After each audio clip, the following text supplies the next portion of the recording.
Hi friends, ഇത് ഞാൻ ഒരു കിടിലം ഐറ്റമായിട്ട് വന്നിരിക്കുന്നത് വൈറ്റ് വൈൻ. ഇപ്പോൾ ഗ്രേപ്പിന് വിലക്കുറവാണല്ലോ, പിന്നെ വേനൽക്കാലവും തണുപ്പിന് ആശ്വാസമാകുന്ന വൈറ്റ് വൈൻ എങ്ങനെ ഉണ്ടാക്കാം എന്ന് നോക്കാം. അത് നമ്മൾ രണ്ട് രീതിയിലാണ് ഉണ്ടാക്കുന്നത്, ഒന്ന് 3 ദിവസത്തെയും ഒന്ന് 7 ദിവസത്തെയും. അപ്പോൾ കുറേ ഗ്രേപ്പ് നന്നായിട്ട് കഴുകി വെച്ചിട്ടുണ്ട്, ഒരു 1/2 കിലോ പഞ്ചസാര എടുത്തിട്ടുണ്ട്, കുറച്ച് നെല്ല്, ഗോതമ്പ് എനിക്കില്ല, നെല്ലേ ഉള്ളൂ, അതുകൊണ്ട് ഞാൻ അതെടുത്തു. പിന്നെ പട്ട, കറാമ്പൂ, നമ്മുടെ ഈസ്റ്റാണ് മെയിൻ ഐറ്റം, കുറച്ച് ഏലക്കായും കൂടി എടുത്തിട്ടുണ്ട്. അപ്പോൾ നമ്മൾ നന്നായി 2-3 വട്ടം കഴുകി അരിക്കാൻ വെച്ചിരിക്കുന്ന ഗ്രേപ്പ് എടുത്ത് ഒരു കുക്കറിലാക്കി അതിലേക്ക് 1/2 കിലോ മുതൽ 1 കിലോ പഞ്ചസാര വേണമെങ്കിലും ചേർക്കാം. ഞാൻ ഷുഗർ ഇത്തിരി കുറച്ചിരിക്കുകയാണ്. കുറച്ച് ഏലക്കായ നമ്മൾ 2ആയി പൊളിച്ചത് അതിലേക്കിട്ട് പട്ട, കറാമ്പും കൂടെ ചേർത്ത്. അപ്പോൾ ഇനി വേണ്ടത് നമുക്ക് നെല്ലോ ഗോതമ്പോ ആണ്. എൻ്റെ കയ്യിൽ നെല്ല് ഉണ്ടായിരുന്നുള്ളൂ, അതുകൊണ്ട് നമ്മളൊരു തുണിയിൽ കുറച്ച് നെല്ല് ആക്കിയ ശേഷം കെട്ടി അതിനെ നമുക്ക് ഇതിൻ്റെ കൂടെ ചേർത്ത് വയ്ക്കാം. നമ്മൾ എളുപ്പത്തിലുള്ള പരിപാടിയാണ് ചെയ്തുകൊണ്ടിരിക്കുന്നത്.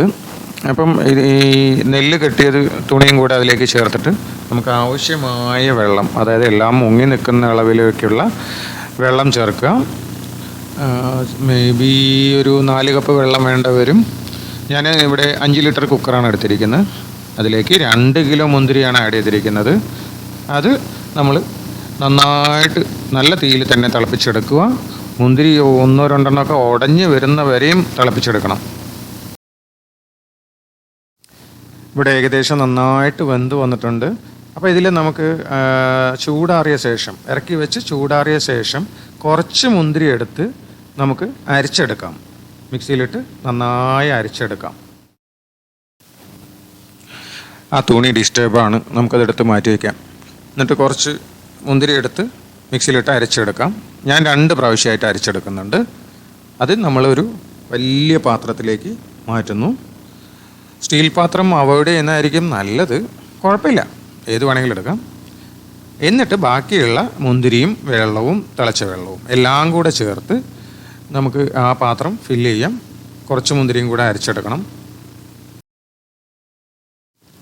ബാക്കിയുള്ള കുറച്ച് മുന്തിരിയും കൂടെ അരച്ചെടുത്ത ശേഷം ഇതിലേക്ക് മിക്സ് ചെയ്യാം. ആവശ്യമെങ്കിൽ കുറച്ചും കൂടെ വെള്ളം ചേർക്കാം. വെള്ളം രണ്ടാമത് ചേർക്കുകയാണെങ്കിൽ തിളപ്പിച്ച് ആറിയ വെള്ളം ചേർക്കുന്നതായിരിക്കും കുറച്ചും കൂടെ നല്ലത്. ആവശ്യത്തിന് വെള്ളം ചേർത്ത് ലൂസായ പരുവത്തിലായ ശേഷം നമ്മുടെ മെയിൻ ഐറ്റമായ ഈസ്റ്റ് 1 സ്പൂണോ 2 സ്പൂണോ ഇടാം.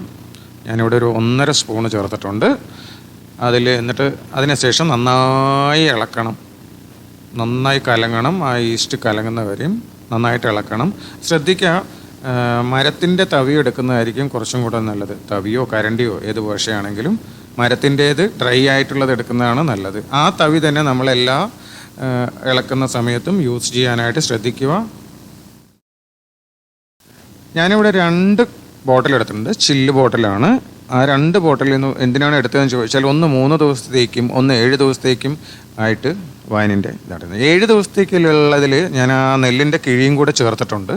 അത് കഴിഞ്ഞ് നല്ലൊരു വൃത്തിയുള്ള തുണിയിൽ നമ്മൾ ഈ കുപ്പിയുടെ മൂടിയാക്കി അടച്ചു വെച്ച് അതിലേക്ക് ഒരു റബ്ബർ ബാൻഡോ കയറോ ഇട്ട് കെട്ടിയതിന് ശേഷം മൂടി നല്ല ടൈറ്റിൽ അടയ്ക്കണം. ടൈറ്റിൽ അടച്ചില്ലെങ്കിൽ ഈ വൈൻ നമ്മുടെ വിനൈഗറായി മാറും, ഡേഞ്ചറാണ്, ശ്രദ്ധിക്കുക. അപ്പോൾ നമ്മുടെ ആദ്യത്തെ ദിവസത്തെ പരിപാടി കഴിഞ്ഞു. അത് കഴിഞ്ഞ് 2 ബോട്ടിലും നമ്മൾ റൂം ടെമ്പറേച്ചറിൽ സൂര്യപ്രകാശം ഏൽക്കാത്ത ഒരു സ്ഥലത്തേക്ക് മാറ്റി വയ്ക്കുക. പിറ്റേ ദിവസം അതേ സമയം ഏകദേശം ഒരു 24 മണിക്കൂർ കഴിയുന്ന സമയത്ത് എടുക്കുക. അതേ സ്പൂൺ ഉപയോഗിച്ച് നന്നായിട്ട് ഇളക്കി വീണ്ടും ടൈറ്റായിട്ട് മൂടി വയ്ക്കുക. തുണി മേലെ കെട്ടാൻ മറക്കരുത്. അത് കഴിഞ്ഞ് നമ്മൾ അതേ പ്രോസസ്സ് തുടങ്ങുക. റൂം ടെമ്പറേച്ചറിൽ തന്നെ മാറ്റി വയ്ക്കുക. പിറ്റേ ദിവസം അതേപോലെ 1, 2, 3 ദിവസം റിപ്പീറ്റ് ചെയ്യുക. ഇപ്പോൾ 7 ദിവസത്തേക്കുള്ളതാണെങ്കിൽ 7 ദിവസവും ഇതുപോലെ റിപ്പീറ്റ് ചെയ്യുക. അതിലേതെങ്കിലും ഒരു ദിവസം മിസ്സായാലും കുഴപ്പമൊന്നുമില്ല. ബാക്കിയുള്ള സമയത്ത് അതേ സമയത്ത് പിറ്റേ ദിവസം ചെയ്താലും മതി. നമ്മൾ ഈ പ്രോസസ്സ് 3 ദിവസം തുടർന്നതിന് ശേഷം 4-ാമത്തെ ദിവസമാണ് ഞാൻ എടുത്തത്. അപ്പോൾ 4-ാമത്തെ ദിവസം നമ്മുടെ വൈനും ഫുള്ള് അതേപോലെ ആ സ്പൂണ് തന്നെ നന്നായിട്ട് ഇളക്കിയ ശേഷം ഒരു തോർത്ത് വെച്ച് അരിച്ചെടുത്തതാണ് കാണുന്നത്. തോർത്ത് വെച്ച് നല്ലൊരു വൃത്തിയുള്ള തോർത്ത് വെച്ച് അരിച്ചെടുത്തിട്ട് ഒരു പാത്രത്തിലേക്ക് ആക്കിയ ശേഷം നമ്മൾ കുപ്പിയിലേക്ക് ആക്കാനായി ഞാനിവിടെ ജഗ്ഗിലേക്ക് ആക്കുന്നുണ്ട്.